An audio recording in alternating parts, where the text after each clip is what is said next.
This episode of Take As Needed is brought to you by Soulita. Welcome to hell. Beep, beep, beep, beep, beep, beep, beep. That meet my I don't boy. pay my taxes. Your girlfriend call me Kumar. Take Your it girlfriend easy. call me Kumar. Your name's King, you fucking scumbag. That nigga's crazy, bro. How come you the only one who get headphones? How come I don't get headphones? I'm gonna take them off. They look fucking dusty on me. And I got the Next time I'm on here, I want headphones. yeah. This is a very very special episode. I'm not even hyping it. This is my boy, my best friend, Wow. Nino Francis, Bestie. in the motherfucking building. Yes, sir. We here.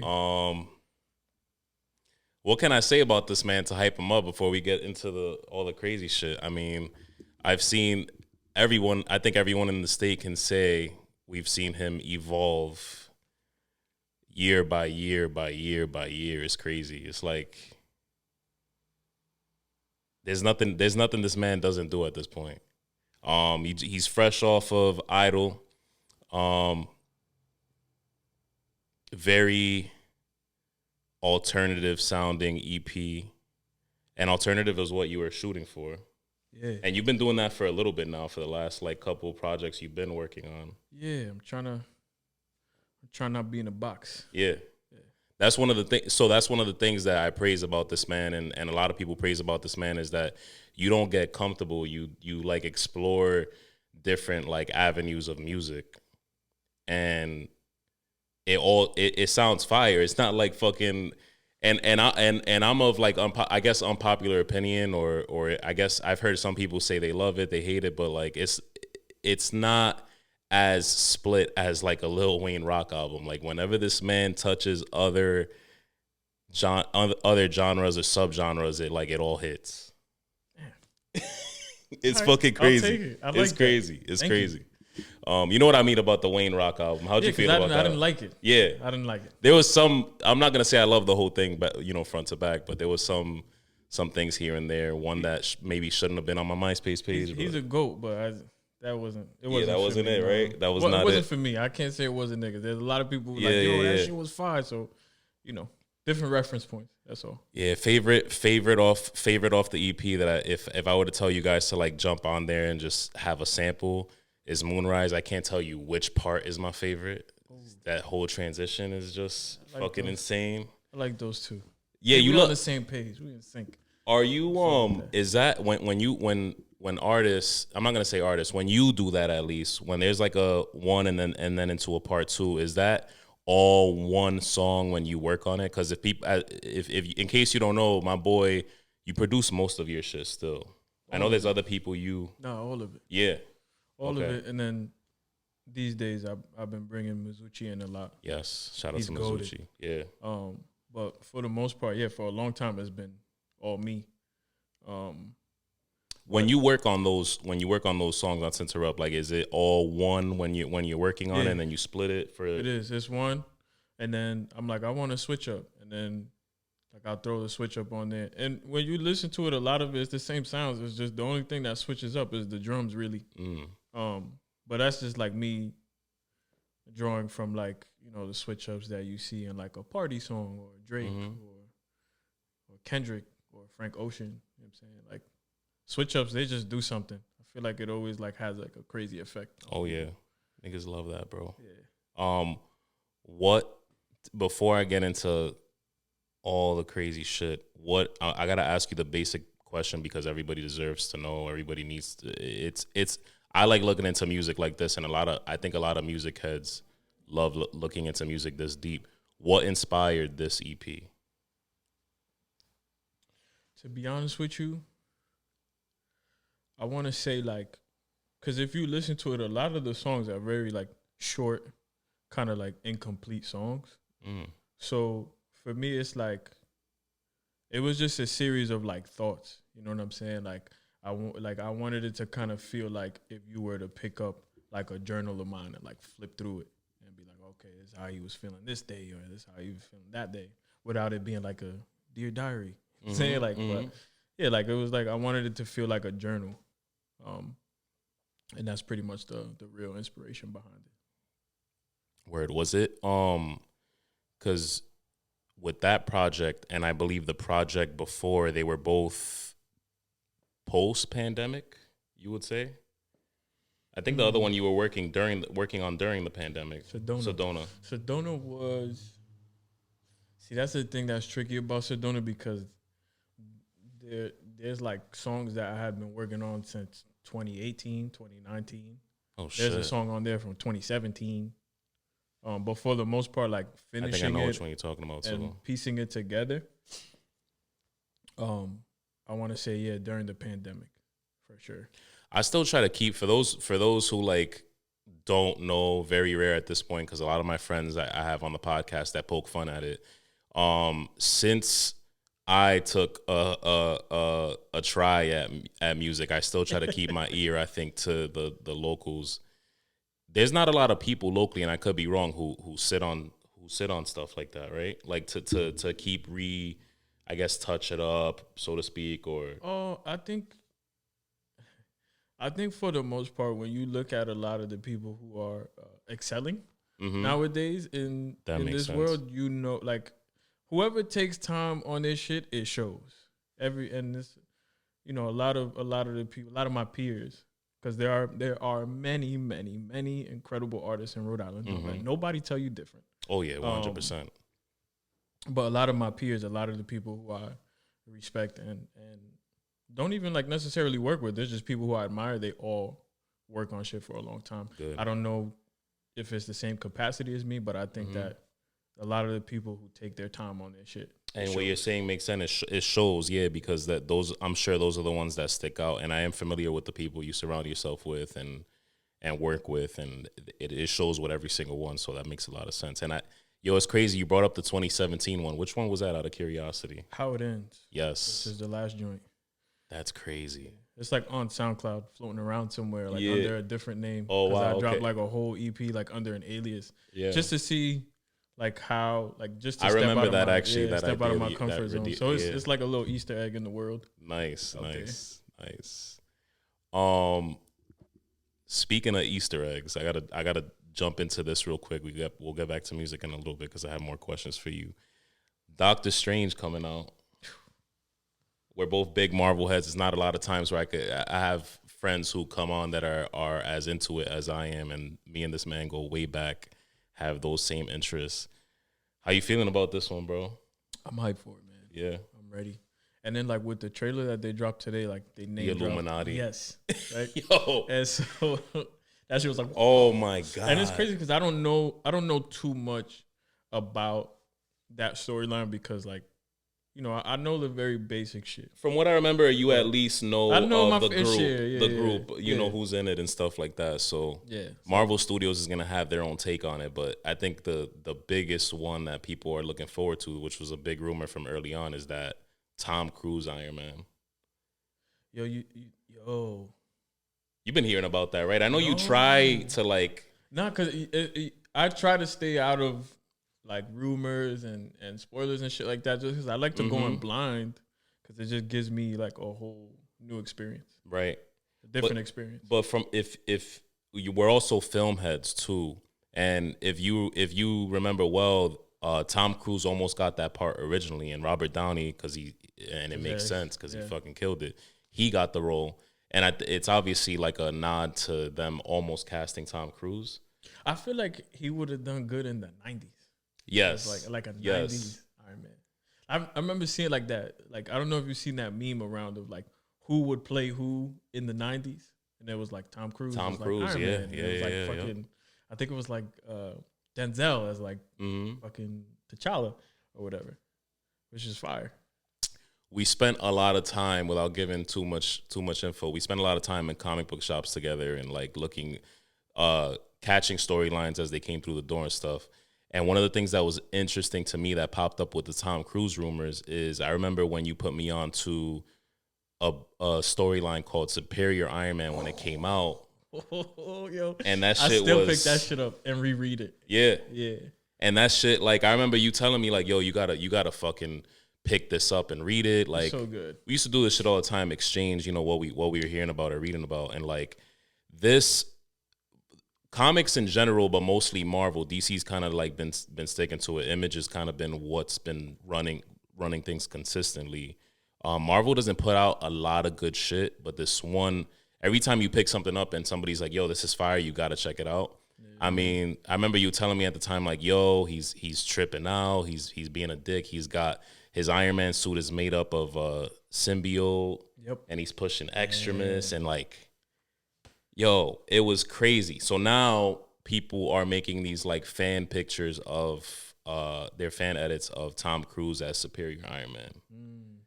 So it would be interesting. I remember us talking about how like as we were reading it, we were like, "Yo, I would love to see this Tony on screen." Facts. We'll see. Also too, because then that book is gonna shoot up in price. And you were telling me you didn't fuck not that you didn't fuck with Batman too much, but it's not your favorite Batman movie. Which one? The Batman, the recent one. It's not my favorite just because I just feel like, yo, Nolan's trilogy was like, yeah, it's elite. It is very, very elite. It was like so well grounded, but this one was really good, man. When I see people like kind of trashing it, I'm like, yeah, wilding. Yeah, they did what they came to do. It feels like Scott Snyder, like New 52 Batman, kind of. Yes. Yes. The other Snyder, he's amazing. Yeah. So I feel like they're going that route. I would like to see a New 52 Batman. Mm-hmm. Even like with that Joker appearance at the end, it feels like the Joker did feel like a New 52 appearance for sure. Yeah.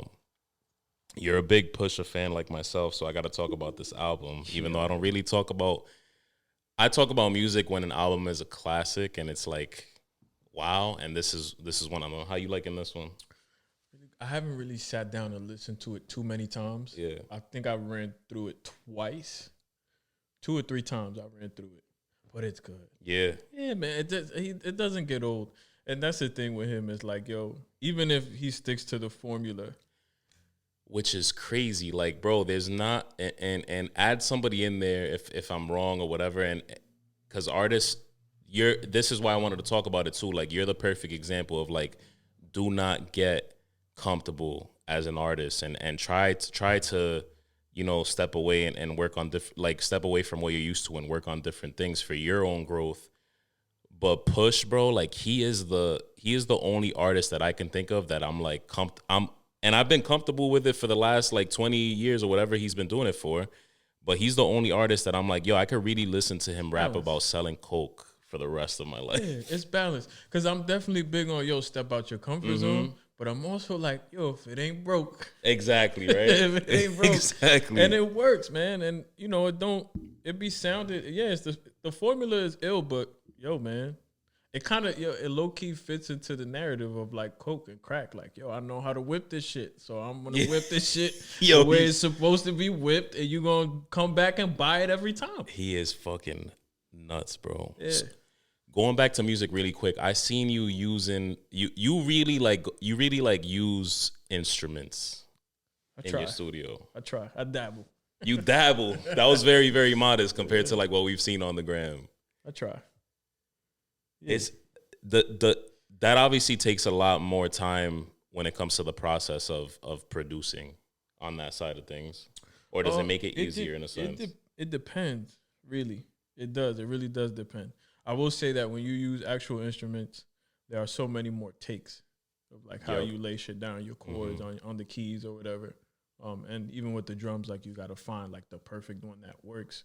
But at the same time, it does kind of take away the, because it gets a little boring sometimes when you're just in front of the computer, like clicking everything in.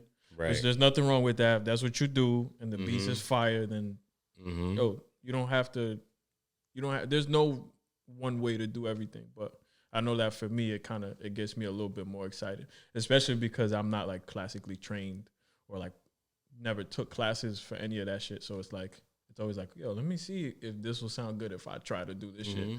And yo, sometimes it works. And worst case scenario is trial and error. Like yeah. If it don't work, then it just nobody will never know that it didn't work. Exactly. So that's why it's always fun to try shit. One thing I noticed about you, I think last I checked, and this is very much how you are as a person, is that when you're working on something, you don't want like you're laser focused on that. You don't try to like, and you're a busy man otherwise, but you try very hard to keep it balanced and make sure that that's your only focus.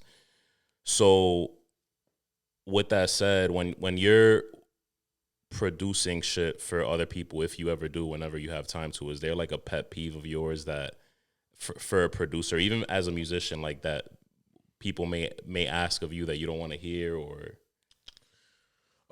As a producer, I will say, and I think I could speak for everybody who produces, is like, yo, don't hit me up and say you want so and so type beat. It's okay if you use type beats. I don't think there's anything wrong with that, because you know, there's a sound you want to capture, and obviously we get inspired by different people, which is ill. But it's like, don't tell me that you want my beats to sound like another producer's beats. That's like, that's kind of weird. You don't walk into fucking Nice Lights and be like, yo, can you make me something like at Antonio's? Oh, they're gonna be like, no, nah. we make Nice Lights. Nah, that's a good analogy. Actually, you feel me? Like, so yeah, nah. Yeah. I asked that question because I remember that being one of the things that you be having some of the funniest shit that, like, I'm not in that industry, obviously, and I don't, but I understand it a little bit, and a lot of it is funny to me, and that's one of the things I saw, and I always wondered, like, why. I could see why it would be annoying to like have people constantly come and not have like their own vision, I guess. But when you break it down in that way too, like, yo, don't come to me asking me to have my beat sound like so and so Pop Smoke type beat or whatever the case may be. Or like, yo, send me something. It's like that one, yo, yeah. That one's tough for me specifically, because there's a lot of people who are beat makers and they'll bang out 50 fucking beats. And I commend those guys, because that shit, it takes a lot, you know what I'm saying, to do that.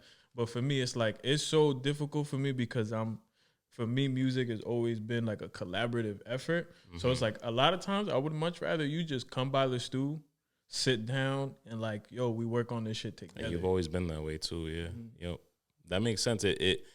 I feel like when you see a lot of guys in the industries, the guys who have made it, I think for the most part, you see a lot of that where they spend hours and even days. You've heard stories from even way back in the day, just spending days on days on days in the studio, and that's how the magic gets made realistically. Yeah.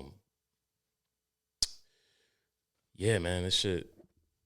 I've seen you evolve a lot, but there's certain things like that you've kept the same. I remember when that's no cap. Like, I remember even being when I was Jungle Gym. Which was crazy. I don't know how you let me run around with that name. No, bro, I let you run around with a lot of shit. With a lot of shit. You know what it is that you sometimes you gotta just let people rock, man. You know, and people will find their own trajectory. Yeah, when I was running through the the jungle, I forgot about that though. Yeah, that was crazy. That was a crazy thing. I'm like, yo, I'm gonna drop this name. Maybe this sounds better, and it was like, nah, I should have just stuck with the other one. Jungle Gym would have been hard for a wrestler name though. Yes, that's true. But you know what it is? A lot of the time, the music shit that you did always tied in with like your interest in wrestling. And we always talk about how like the weird relationship that's dope that like hip hop has with wrestling. Yeah. Yep. So it makes sense. Yep. It wasn't like you was wilding like that. Yeah. I just thought of something. Did you go through a block during the pandemic? Cause I like the shit that I thought about with that question is like when I transitioned from I try a lot of things in my life, a lot of things that I'm into music, I'm into wrestling. I grew up being into comedy a lot, and this is what I feel like I found what I really love doing. And I remember writing like some of the most fire shit pre-pandemic, and that's where I feel like those three things that I just named, they tie together, because at the end of the day, there's a performing aspect to all of those things. I remember like on a fucking like streak before the pandemic, and it was post breakup, and that's another thing music and I guess comedy have in common is you go through something like that, you're gonna have a lot of material. Once the pandemic hit, it was just like a block, and I haven't had you on the podcast to talk about how things were during the pandemic. Yeah, it was it was definitely a block, but it was like it varied, you know. Yeah. It varies just like everything else.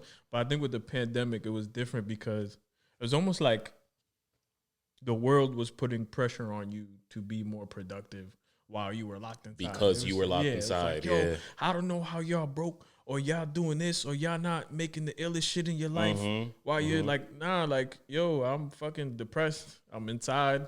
My grandma died. Like, I hear you know that. what I'm saying? Like, it was tough. It varied for sure. And it's crazy, because I almost had that battle with myself. Like, we're both of us being creatives, and a lot of creatives locally, I know for sure, that listen to the podcast. I feel like it's as simple as even like I had the battle with myself where I was like, I was telling myself that, not even just other niggas in the world, just I was telling myself like, bro, what are you doing with your time? All you have is time inside. Why aren't you like on fire right now? And it's like, yo, I never stopped and like really told myself like, yo, there's some crazy shit going on right now. Yeah. If mentally you're not there and you can't do it, then you can't do it. 100%. Did you hear about this Yankee we went to Yankee Stadium, me and Nino, and we're definitely due for another trip. Did you hear about what happened last week over there? No. Niggas in the Bronx got crazy. It was some white people, probably from Queens or whatever, but What happened? the Yankees walked it off. So they won in I think it was like the bottom of the ninth. It was a walk-off double or something like that. And we were winning. And a fan in the outfield, I think it was short porch over there. I don't know how it started, but this outfielder was running for the ball and took a nasty like hit and then fall. Group of like white drunk fans in the Bronx just fucking going off on him, telling him like, oh, like basically laughing at him getting hurt. The other outfielder, I feel like being a real nigga, climbs up the wall and talks shit to the fan. And right after that happened, timing was terrible. While we're winning the game, Yankee fans just started throwing shit on the field at this nigga. Oh man. A big fucking L for New York, I feel like. For the white fans in New York. For the white fans in New York, exactly. But it's like right away the internet explodes, and it's tough being a Yankee fan right now because right away the internet explodes, and it's like, oh, fucking trashy fans in New York, don't expect nothing less. I don't want to hear it. Yeah. I don't want to hear none of that. I don't want to hear The it. funniest shit that I seen all week, though, which you could especially guess. if it's a Boston fan. Exactly. So that's what I was going to get at. That's what I was going to get at, bro. They be having that 1930s racism. Yes. Like, it's not hidden. Like, It's not undercover racism of 2022. Man. Nah, That this shit is like out there. Yeah. Like, I had some dude on my Twitter, bro, like this fucking Sox fan on a thread, and it was from a Boston sports account, and it was like, oh, I can't expect anything less from Yankee fans. Like, bro, you guys are throwing trash on somebody after, throwing trash on the field after somebody's getting injured, after laughing at them getting injured, dickhead shit, 100%. But are we gonna talk about how there's so many hard ER stories at Fenway? Like, they're not ready for that conversation. they're not ready for that conversation. I think at the end of the day, I think once we start to realize that people suck. Yeah. People just suck. Yeah. You know what I'm saying? But yeah, nah, they ain't got no right. Nah, I can't. I haven't. I've seen some crazy shit happen at some New York sports games. Trae Young got spat on by somebody at MSG. That was terrible. But Nah, but I low key hear them because we went to the game. Yeah. And we went to the game with Sonny. Yeah. Sonny was fucking wild. he was bugging out. on a Mets fan at that. On a Mets fan. Go back to shitty field. Like, and the kid's like he's like a running. He like a row in front of us, and like, yo, we were watching them play the Blue Jays. Yeah. And like, this kid's there minding his business with his Mets cap on. I don't know what the fuck he was doing. I don't know there. what he was. Yeah, But sometimes Sonny you have was those random wilding fans. on his kid, yo. Yo, he was bugging out. I can't believe you remember that. I Just remember that. that. Go back to shitty field. The That kid's was just sitting there like bad. turning fucking red as a tomato. And this guy, I'm like, yo, Sonny, chill. But it's funny because shit like that can normally happen in New York. It's kind of like the norm. And I know on TV, it's like, that sucks. You should never throw trash on a player or on the field towards a player or whatever. No, 100. But I'm not going to hear from Boston fans. I'm just not. I'm not going to speak on it for too long. But I'm like, yo, there was and it's usually recent shit. And the thing that sucks is that it doesn't just happen at Fenway. It's happened in TD Boston Celtics players have come out and said straight up that they've gone through it as players, which is crazy. Yeah. Like they don't fuck with you at home. Like that's insane. My boy Nino Francis is on Twitter. I feel like Twitter is a very, very, we talk about this often too. Twitter is a very wild place, and I feel like it hasn't always been this way. No. Look, I don't know, man. I feel like it's never been this bad, though. I think it's bad in the sense of like the way people get upset about things. But I know back in the day, like, I don't know, people used to say some crazy shit on there. Oh, and even not, like the thing that never changed is like you can see anything on that fucking app, and I mean anything. I remember like one of my first Twitter memories was in high school, and I think I remember telling you the story too. We sat in an auditorium all day on some like Mean Girl shit, and I didn't think it was possible. I thought that was something you only saw in movies, and like we sat in an auditorium all day because a video of this is a high school in Harlem, a video of some shorty giving top in the staircase got posted on Twitter, and somehow didn't know what whose Twitter account it was, and the principal was just wilding on us for 6 hours straight in the auditorium. And like I feel like that shit that you see on Twitter now, Elon Musk for whatever reason just bought Twitter for $44 billion, I think it was. Yeah, man. What kind of changes do you think we're gonna see with that? Honestly, I honestly don't know, but I will say like, and you know, people are always gonna say what they say about billionaires. Yep. But and I like, it's they worked hard for their money. Like maybe I don't know. I mean, you could work hard and then exploit people. So it's like, yeah, I get it. You worked for it, but at the same time, it's like, yo, $44 billion. You know how many fucking problems in the world you could solve with that shit, bro? Yeah. Yeah. And but that's not how the world works, unfortunately. And I'm not really concerned about what's gonna happen next. I just wish that he put that money somewhere else. Yeah, 100%. Because I don't really know. Like the fact that when I read that, my first thought process is like somebody bought Twitter for $44 billion. I look at Twitter and I'm like, there's a lot of great things that come from the app, especially for creatives. I'm not going to downplay it. I love social media is a powerful tool to promote and stuff like that. But $44 billion. And Elon, like you said, he's probably like the biggest example. And I love Elon personally. I don't know him, but I love the shit that he does and I guess the stuff he has his fingers in. But dude's weird, man. Yeah, he's weird. to just random. That's a prime example right there. To randomly like be like, I'm gonna buy Twitter today for $44 billion. Like just cause. You have to think about how, and that's the thing. I think that a lot of people take what he does as like he's just trolling or he's just doing what he wants. And it's like, no, bro. Like that is to own a platform that large. It's like that's kind of spooky, man. It's kind of like when fucking Disney was acquiring Fox. It's like when you think about like how much control over media one company has, it's a little spooky. You can really redirect and change so many different narratives, and that applies to Twitter, especially for me because I know for me it's like I don't usually turn on the TV for news or go to like websites for news. Like I go on Twitter and check trending topics or look up whatever I might have heard about, and then you see people tweeting in real time, like, "Yo, this is what's happening right now." It's just like it's not a reliable news source, but you can pick at it very fucking instant, which is crazy. Yeah, yep. That's interesting that you brought up because I was thinking about it, like the way Disney bought Fox. And to you and me, there could have. I mean, there's other reasons. It's just the fact, like you said, lit. Yeah, X-Men. Yeah, fucking lit. Exactly. But in the back of my mind, I'm like, oh shit, yeah. That's a lot like of these media niggas. to own. This is like empire type stuff. Yeah. But it's like there's half of it is like this is building your empire, which is crazy, like you said, and then the other half is there's got to be another reason. Like Disney knew that they can make. For example, they can add X-Men and Fantastic Four to Marvel movies.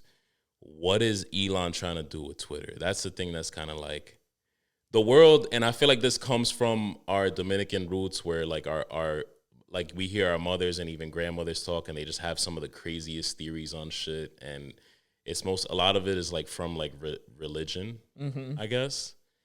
But I always get like weirded out about shit like this, man. Like it makes me think a lot. Like, yo, what the fuck is gonna happen? So, well, growing up Dominican is very anxiety inducing. Yes, yes. So I Oh get my it. god. I mean, I'm sure it was the same thing for you, but like Y2K, my mom, like that fucking whole like week or weekend or even the day, whatever it was, like just straight candles with the saints on the candles, like all over the house. Like, what are we preparing My for? parents right were now? buying mad water. Yeah, like that's wild to me, They bro. were buying mad water, and I didn't know, but I thought it was it because my brother was like, "Y2K, the world's gonna end." You know, my brother's a little older than me, so he liked to ruffle my Yeah, feathers. yeah, yeah. Shout out to my boy BG, man. He had me thinking the world was gonna end, like all the planes were He gonna was fall out trolling the you. sky at the Oh same my! time. Did he believe it, or he was I was don't know, trolling? man. I think yes. I think half yes, half no. I think Yeah. half of it was like, "Yo, this might be I'ma crazy," fuck but with the this. other half was like, I'm gonna fuck with this nigga. Yeah.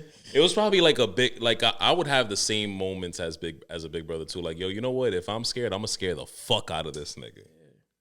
Now I feel that. Oh my god. Brought up Disney, and our boy Johnny Depp, pretty much said Disney made a decision, before this trial that he's going through was even over, and my boy Johnny pretty much said, "Yo, listen, it's not gonna be like another James Gunn situation for you guys. I'm not gonna go back for Pirates of the Caribbean. The shit that I, if I'm not mistaken, I usually have a good memory when it comes to like my fucking best friends and shit. I had to throw that out there. I'm like your Paul Heyman, so I know you're not Okay. surprised. You're Johnny Depp. You're a big Johnny Depp fan. Yeah, I fuck with Johnny Depp, especially after he was in Blow. Blow was my Blow shit. is crazy. Yeah, it's funny because I always think of like Pirates and some of his more wacky roles, but I always forget he has that like one crazy Sleepy Hollow too. Sleepy Hollow. Yeah, I think that was my first time really seeing him was in Sleepy Hollow. Yeah. And I love that movie. Yeah. It's like the only like Halloween movie I fuck with. It's kind of heartbreaking to see what he's going through right now. It sucks, man. We've definitely always known that Johnny was like he's a fucking wine drunk, off the blow. I feel like all the niggas in Hollywood from that era are off that shit. But the stuff that sucks about this situation with Amber Heard is like, at first it was automatic, and I feel like I always talk about this. We have to be very, very careful with hearing like just hearing things right away and then quick to like be like, all right, you know, this person's done, like we're gonna ride with the other person, whatever the situation may be. Now we're seeing with this court situation, we're seeing like audio come up that's showing Amber Heard to be the one who's actually the one to. I don't know if you've been following it a lot. I've been seeing here and there, but I'm also been trying to be a little bit like more mindful of what I consume in terms of like, I don't know, information and content and shit like that. Just because like, in my personal opinion, like even when you like we were just talking about Twitter, not even to throw the whole conversation off, but we were talking about Twitter, and I just think about like, yo, we be on Twitter all day. And it's like, yo, I don't think that our minds were built to consume that many thoughts a day. And No, that's true. Sometimes so, like, definitely just to be going through that, and then like you see so many different thoughts on that situation that I'm just like, it's just a little overwhelming. So I have an idea of what's going on. I do see like what things are coming to light. Which is crazy. But The thing that sucks, that where it hits me home, is like, obviously any type of court situation is just a mess. It's terrible. It's a mess for both parties, no matter what. Even if one person's more in the wrong, or they're getting exposed by the judge and the jury and all that, it's still a mess for both people involved. Both people are gonna lose sleep. Both people are gonna fucking lose. I feel like I lost fucking hair. With the Amber Heard situation, with the Amber Heard Johnny Depp situation, it's like, now things are coming out, and the audio that I got stuck on that hit me was like, there was audio that came out where she was pretty much like, who, you know, he had a situation, they had a nasty fight where basically he lost his finger somehow. She chucked the bottle at him, and she said something to him. I don't know how it was recorded, but it was something along the lines of, you know, you go out and say, me, Johnny Depp, see if they'll believe you. I'm a victim of domestic abuse. See if they believe you. See who's gonna stand with you and believe you. And that to me sucks, because it's like, it's obviously 100%. It's not a question that women go through domestic abuse way more than men, and it's sad. But it's one of those things where it's like, don't sleep, and that sucks. That now, you know, this whole thing started because he got accused of that. And now you're seeing basically their whole relationship blow up, and a lot of things are coming to light, and it just sucks for both parties. For me, it's tough, because it's like, it hits home because accusations are made, and then the real story comes to light, and those accusations that are made, they stick and they hurt. And they hurt not just somebody's feelings, but even on a grander scale with Johnny Depp, it's like it hurts their career, because now dude is, you know, he's doing well again. You see him in his Dior cologne commercials, but the dude's a fucking actor, and I'm sure he'll be back to the big screen soon. But it's always it's tricky with shit like that, because I mean, it's like, yeah, he took an L for a little bit, but he'll probably be fine. Yeah, you know he'll probably be career fine. wise. Yeah. I don't know about you know mentally. That's a whole nother battle, a whole nother conversation. But he'll be fine career wise, and if not, it's not like he'll be dead fucking broke. Like, oh no, he's gonna he be. has He's the well. privilege He's of having well that off. money, Yes, and then you start to think yes. about like a lot of other people in the industry who were not ruined, and they did actually do something. It's always tricky for me, these conversations, because it's always tricky for me, because it's like, I get it when people are like, yo, that's why you can't just believe everything that people say. And it's like, that is also true. That's true. But at the same time, that's like, man, you look at the history of the world and the way the world works and the dynamic between men and women. It's very difficult for me. It's like I said earlier, very difficult for me to be like, nah, there's no way that guy did that. It's like, it's too many guys do that for me to be like, no, there's no way that guy did that. It's the whole C-3PO thing, where like, yeah, unfortunately we got to look at the odds here. You know what I'm saying? Yeah, like, and it's like, you know, but then that's why you have situations like these where, fortunately enough, apparently, it looks like it wasn't what people were saying about him, and you know, who knows, man. The thing is that if you're not there, nobody knows. Nobody knows. But let's just definitely assume it's not. I don't think it's men are usually the ones that are batting fucking 1,000 when it comes to domestic abuse. But I think in general, anyone, if you pick the wrong person and if you let certain things be a certain way for a good amount of time, toxic people will just ruin your fucking life, bro. 100%. And that shit happens on both ends. But at the end of the day, the way I look at it is like the dynamic that we have right now, in which men are easily accused, whether it's true or not, is based off of a dynamic that men created. Yep. We can't even be mad. This is something that we, you know what I'm saying? This is something that we, as men, and it's like, that's why when people are like, yo, men are trash, it's like, yo, I know I'm not trash. I'm gonna agree with you though. Men are inherently bad people. You know what I'm saying? Like, it's history goes to show. You know what I'm saying? So it's like, it's one of those things where it's not as black and white as people try to make it seem, but it's also not as gray as people try to make it seem. Very slippery. Yo, the shit that I was dying at, bro, and it's one of those stupid, silly things that you support me and shit, so you see a lot of my videos is really just me laughing at like just some of the dumbest shit. And like, why was the nigga text the first thing? I can't call him by his actor name. In my mind, it's like he's texting Vision. So he's texting Paul Bettany. I don't know if you saw that. Nah, I didn't see, but I know who Paul Bettany is. He was texting Paul Bettany, pretty much like I don't know how they found the text, but it was screenshots of him texting Paul Bettany, basically like joking with Paul Bettany and saying pretty much witch shit, like, "Oh, I'm gonna burn Amber," and like him and Paul Bettany kind of like egging him on and be like, "Yeah, let's burn the bitch," and whatever. It's like, yo, my nigga Vision, bro, like. In that case, in such a like evil like series of texts, he's homeboy from Solo. Yeah. With the crimson, I forget. You know who I'm Yeah. talking about. Yeah. But yo, Yeah. yo, Hollywood is fucking crazy, man. It's like that's a weird place, man. That's weird. Would you do you ever think about? I'm sure you do because you're fucking talented as shit, and I've always felt like you're like right there. Do you ever like sit down and think like, yo, would I really fuck with it? What, acting?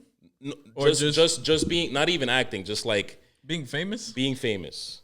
Would I actually like I've sat there and thought about it, like would I actually fuck with that? Like I don't know. That's the part that's scary because you don't know what it's like until you're there, right? yeah. And so, but I do know that like the little bits and pieces, it's like, it's a strange feeling when people that you don't know come up to you and interact with you as if they like know you. It's like that's happened to me before where people are like, "Yo, you're," da-da-da. And I'm like, "Hey, yo, this is cool," but at the same time, like growing up how I grew up, like you kind of want to be able to know who's pulling up on you at all times. I feel like artists and actors, they all go through it where like it's that weird, like I wouldn't even be able to go through like stepping out of my crib and like having a bunch of people just fucking rush up to you and be like, yo. Like remember that video of Kanye? Like I think he's like taking out the trash or some shit at his crib. It's like 4 a.m. Yeah. And like the paparazzi's outside and he starts bugging on the paparazzi and people are just like, why is he even the paparazzi like, why are you like this? I'm like, yo, y'all at his crib at I do like not 4 in the fucking morning. I hate. There's What been you so many mean? Kanye situations, and we've always said this too. Whenever we're in group chats and stuff like that, like I've Like, never yo, understood if you don't want it, you shouldn't have been famous. Yeah. It's like, bro, that should not be a package deal. Like that shit's crazy to me. That's why, like I don't know, man. I always think about it. I would be okay with even being a fucking D-list celebrity, man. Just like, yo, like I hate to say it, bro, but like if me and you made it right now with what we're doing, you'd have it worse. I feel like comedians are more like it'd be pretty bad, yeah. and that's fucking crazy. It's usually like actors and musicians. They just like they're not left alone ever at all. Nah, man, it's crazy. Like I don't know. I think about it often and like not often, but I've thought about it and I'm like, yo, I wouldn't even fuck with it. Like I don't even know if like I would want that. Yeah. And it's funny you mentioned the Kanye thing because I've always thought about like whenever a Kanye paparazzi situation happens, which in history there's been a lot, people always have that thought like, why is he acting crazy? Like bro, when he broke homie's camera, I was like, yeah, I was clapping. I was like, yo, this is amazing. This shit needs to happen more often. Actually, hell yeah, yo, hell yeah. Oh my God. Hopefully you never fucking have to go through shit like that, run into people at airports. And I think it'd be pretty lit to break somebody's camera. I'm not going to hold you. I've always wanted to do that. Yeah. The fuck away from me. I got the money, nigga. I'll fucking pay it. Yo. Oh my God, man. Yeah, hopefully not. But if you run into somebody at an airport, fucking break this shit. Yeah. And you got to say that after some like mob movie type shit. I got the fucking money, nigga. Speaking of airports, I'm a very observant person, as are a lot of people. You've been going to DR a lot, and you mentioned to me a little bit about your next project. I'm not gonna say too much because I don't know if it's like a spoiler per se. But without like giving it away, if you want to, you can. Do both things correlate in terms of where you're getting your inspiration from? 100%. They definitely correlate, and kind of like you, like even like the way we started the whole conversation of like, yo, me wanting to go somewhere I've never been musically is always my goal. It's like that's where I'm at with it next. I don't want to go too crazy into details, but I just know that with this next body of work, I think people are gonna be like, "What the fuck?" Yeah. Like, it's just one of those things where it's like, yo, I kind of want to reach a point where people will be able to look back on all the things I did and be like, yo, this motherfucker did everything. Yeah. And is it something that you finding? Because when you started dipping your toes in the alternative stuff, you went from dipping your toes to taking like a full dive, and you almost like seemed like you were like more than okay with riding that wave. Like, is this another like I guess another like era of Nino where you feel like this is what you're stepping into right now, you're gonna stick with it for a little bit? Like, are you fucking with it? Are you having a lot of fun with it? I think I'm having a blast with what I'm doing next. And that's always the goal, is for me to have fun. If it's not fun, I don't want to do it. So I'm definitely having fun with it. I'm locked in. I'm in a groove that I haven't felt like I've been in since working on Sedona, which is fire. And then like, I don't know, man. I can't say like, yo, this is what I'm gonna stick with. You know, I'm just doing whatever feels right, and it's worked up to this point. And it's never because I get bored of anything. It's just because I get inspired and want to do something different. You know. But that's where I'm at with it. I'm excited. I'm hyped. I think it's gonna catch people off guard. But I'm excited for it for sure. Album or another EP? Like, what are you thinking? It's right difficult. now? I don't know what to be naming this shit no more. Yeah, This is like, yo, because sometimes like you'll get an album from people and it'll be 15 songs. But then a lot of people have, the thing that's tricky is that people have like their own opinions on like what to call shit anyway too. Yeah, and it's like I don't know what to call it no more. You know, Idol was an EP because it was really short. You know, Sedona, I still don't know if it was an album. I don't know. And it's kind of crazy because I'm in the position where none of these will be called albums until like I reach a certain level, and then I drop it and they're like debut album. Yeah. Even though I've dropped I counted it. I've been dropping projects since 2010. That is crazy. And Shit, maybe even 09. I don't know. But it's like I've been dropping projects for so long that it's like, yo, like I don't know what to call them no more. It's like at this point, I just be calling them soundtracks. Like that's. I like that. Actually. Yeah, like it's a soundtrack. It's just. It does sound like a soundtrack too when you listen to the last couple projects. Yeah. I like to think of it as like when I go into making these projects, I'm trying to score a movie. You know what I'm saying? Like I want it to feel like a film. You know. Word. Just random question while we're on that. Who's your favorite when it comes to scores with movies? I feel like everybody goes for like a Hans Zimmer. Yeah. Right? For movies, which is fire. But I do think that, and this is not even movies, this is TV. I think that one person that does not get the credit that they deserve is Jim Lang. And Jim Lang is the guy who did all of the soundtrack for Hey Arnold. Okay. And I think that he is the illest of all time. So if you look up Jim Lang and you hear any song from Hey Arnold, yes, okay, they all fucking slap. Okay, yeah, okay. So I think that guy provides all the vibes. You ever sampled anything from Jim Lang? Old, yeah. Okay, I think I remember that. Yeah, the groove, way back. All right. Back when I was rapping. Do you sample anything anymore? It's tricky now because the thing is that, especially now, I feel like I haven't heard it, but you've been very like. It's difficult now the way the game works, right? Now that we're not uploading to that PIF, you know, it's not just SoundCloud. Now you guys everything is monetized. Everything is monetized. We're going on digital streaming platforms like Spotify and Apple. It gets very tricky to use samples. A lot of people get away with it because the song hasn't blown up, but when that song blows.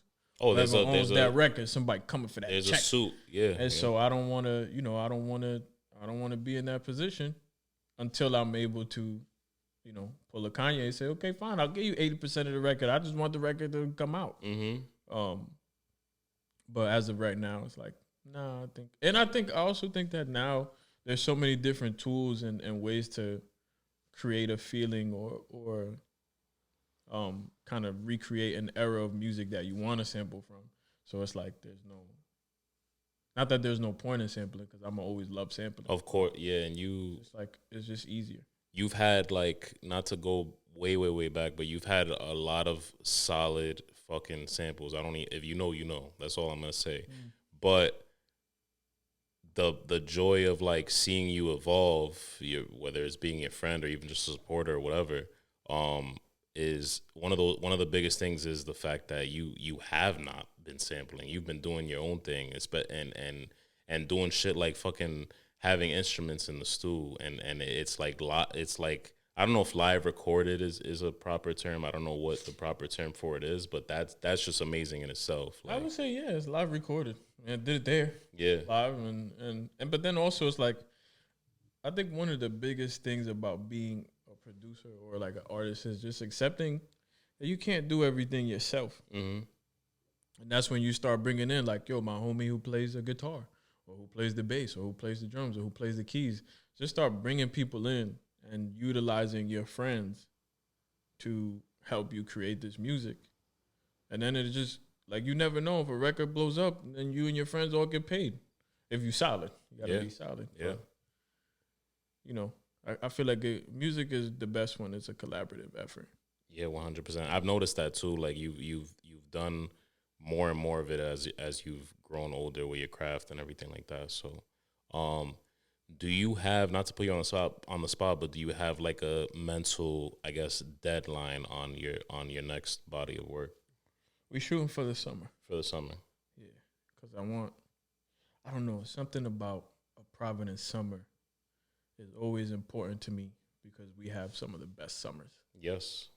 And so I always, like, I try to get a record in for the summer. Yeah. At least, so that, you know, whenever I'm out and about, if somebody happens to play my record, it feels great, because that's what makes a perfect summer for me. I think everybody could agree with me when I say that you think that the hoodie sweater weather, Nino, is like what your soul needs, and then around the corner it comes the summertime, and like there's another hitter playing at a brunch somewhere, or a couple brunches the whole summer actually. So I try. Yeah. I try. I appreciate you blessing us, bro. I appreciate you coming on. I feel like this is a long time coming. Yeah, man. Thank you for having me. Of course, bro. Felt like it was only 5 minutes. We could go on for hours. Yeah. If we wanted to. Oh yeah. But thank you for having me. I appreciate it. If people don't follow you already, which I'm sure they do, where do they find you? At Nino Francis MP3 on everything. On everything. So my boy's official with it. Bro, thank you again. I appreciate you. This is not gang activity. This is just family shit. All right, bro. That's my boy Nino. This is Take As Needed. I'll holla at you guys next week. Yes, sirski. It's the outro. Said I'm out here. Now we out this bitch. Said I'm out here. Now we out this bitch. Said I'm out here. Now we out this bitch. Said I'm. It's Jimmy's Diner.